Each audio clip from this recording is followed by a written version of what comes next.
हरे कृष्णा, राधे राधे। हिंदू धर्म में एकादशी व्रत का बहुत ही अधिक महत्व है। प्रत्येक वर्ष 24 एकादशियां होती है। जब अधिक मास या मलमास आता है तब इनकी संख्या बढ़कर 26 हो जाती है। जया एकादशी, जो कि माघ मास के शुक्ल पक्ष की एकादशी तिथि है, इस विषय में भगवान श्री कृष्ण कहते हैं कि माघ एकादशी, जो कि जया एकादशी कहलाती है, अत्यंत पूर्ण फलदायी है। इस एकादशी का व्रत करने से व्यक्ति निज योनि जैसे भूत, प्रेत, पिशाच की योनि से मुक्त हो जाता है। जया एकादशी के दिन सुबह जल्दी उठकर भगवान विष्णु का ध्यान करें और व्रत का संकल्प लें।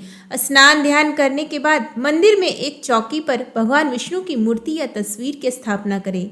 साथ में माता लक्ष्मी जी की भी स्थापना करें। अब भगवान विष्णु को चंदन का तिलक, मौसमी फल, फूल, तिल और धूप दीप अर्पित करें। इसके बाद श्री विष्णु सहस्रनाम और श्री नारायण स्तोत्र का पाठ करें, भगवत गीता का पाठ करें, मंत्रों का जाप करें और व्रत की कथा का पठन या श्रवण करें।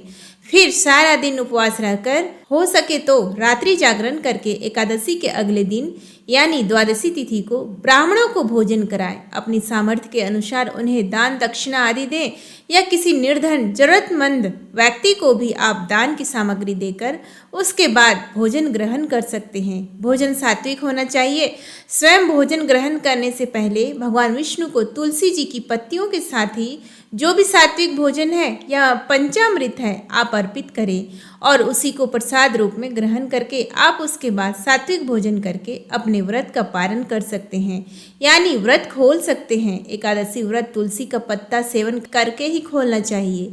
इस बार एकादशी के दिन 2 भद्रा लग रही है, लेकिन द्वादशी तिथि को बहुत ही शुभ योग बन रहे हैं, जो कि त्रिपुष्कर योग है। त्रिपुष्कर योग 3 ग्रहों के मिलने से बनता है और यह योग खासकर शनिवार और रविवार के दिन आने वाली द्वितीया, सप्तमी या द्वादशी तिथि को बनता है। इस योग में किए गए शुभ कर्मों को जीवन में 3 बार करने का सुअवसर प्राप्त होता है। इस योग में नया घर, जमीन, गाड़ी या अन्य संपत्ति खरीदना शुभ माना जाता है।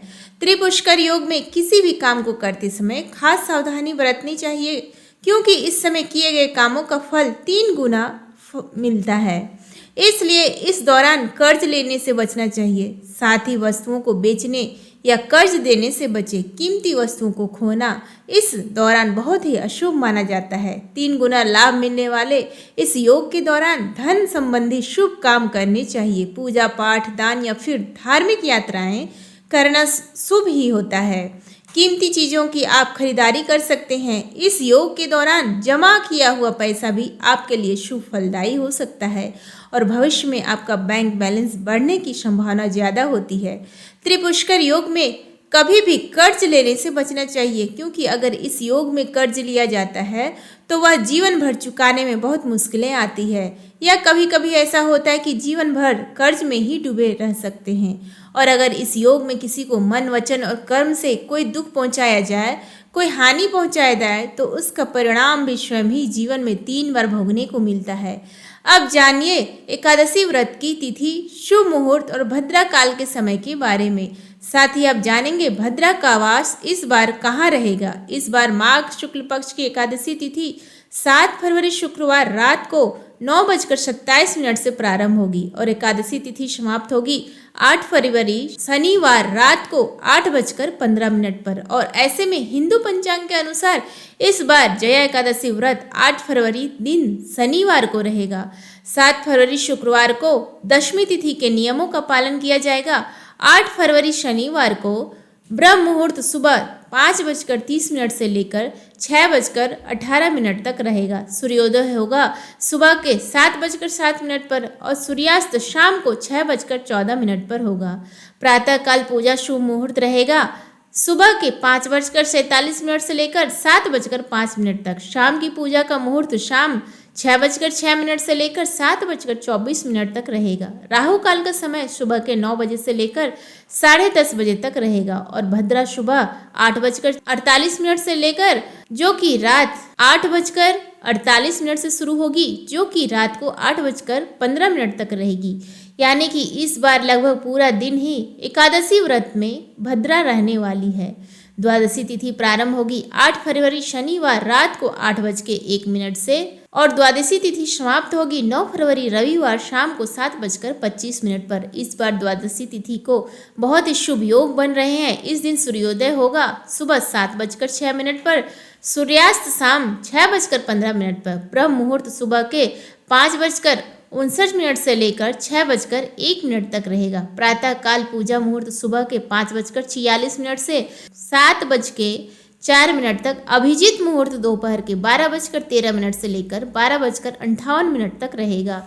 त्रिपुष्कर योग का शुभ संयोग इस बार शाम को 5:53 से लेकर 7:25 तक रहेगा, जो कि अपने आप में बहुत ही दुर्लभ और शुभ योग है।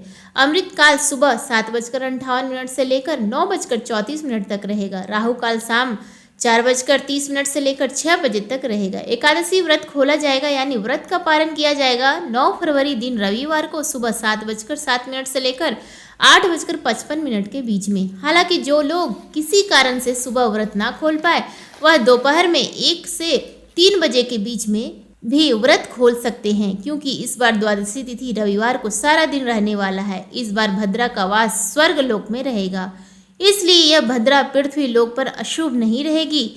इसलिए आपको भी इस बार भद्रा का विचार नहीं करना चाहिए और कोई भी पूजा पाठ हो, दान हो या व्रत खोलना हो या कहीं जाना हो, आप अपने काम आसानी से इस दिन कर सकते हैं। यह थी आज की वीडियो। जानकारी अच्छी लगी हो तो वीडियो को लाइक करके इस दिन हमारे चैनल पर कथा भी जरूर सुनिएगा। प्रेम से बोलिए श्री हरि विष्णु की जय। जय श्री कृष्णा। राधे राधे। धन्यवाद।